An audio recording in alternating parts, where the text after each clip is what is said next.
पृथ्वी पर यदि आप जन्मे हो तो यह बात निश्चित है कि आपके अंदर अवगुण होगा ही होगा।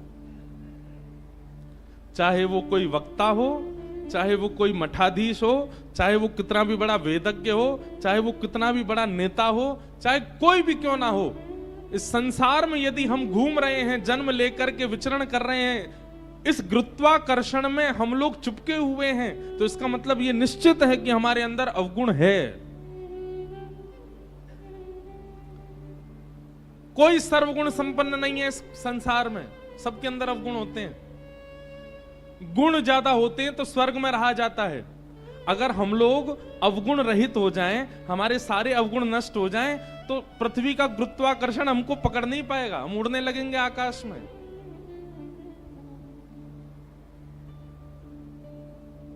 वायु में तैर के ही पहुंच जाओगे धनुषकोडी। आप पृथ्वी पर स्थिर हो, इसका मतलब है कि आप में अवगुण है, इसीलिए पृथ्वी ने आपको पकड़ करके रखा है। गुण ज्यादा होंगे तो स्वर्ग मिलेगा, अवगुण ज्यादा होंगे तो नरक मिलेगा, दोनों बराबर होंगे तब पृथ्वी पर आता है मानव। अब पृथ्वी पर आकर के कर्मानुसार या तो गुण बढ़ा ले या अवगुण बढ़ा ले, वो उसके हाथ में होता है। भगवान 50-50 करके भेजते हैं मानव को। हमारा रेशियो बढ़ता घटता रहता है, क्योंकि हम लोग धाम में बैठे हैं, तीर्थ में बैठे हैं, कथा सुनने के लिए स्पेशली छुट्टी लेकर के काम वाम छोड़ के आए, तो यह बात निश्चित है कि हमारे अंदर गुण 50 से 55% होंगे। लेकिन इसका मतलब यह नहीं कि अवगुण बिल्कुल नहीं है, 45% अवगुण हैं हमारे भीतर, इसीलिए हम पृथ्वी पर हैं। अच्छा, एक बात आपको बड़ी विचित्र बताएं, हमारा उद्देश्य क्या है, लक्षण क्या है? हमको 100% गुण करने हैं क्या? नहीं। अगर गुण की मात्रा बहुत ज्यादा हो गई तो स्वर्ग मिलेगा, शिवलोक नहीं मिलेगा, रामलोक नहीं मिलेगा, कृष्णलोक नहीं मिलेगा। भागवत जी कहती हैं भगवत धाम की प्राप्ति के लिए तो शून्य होना पड़ेगा, गुण भी नहीं अवगुण भी नहीं, दोनों शून्य हो।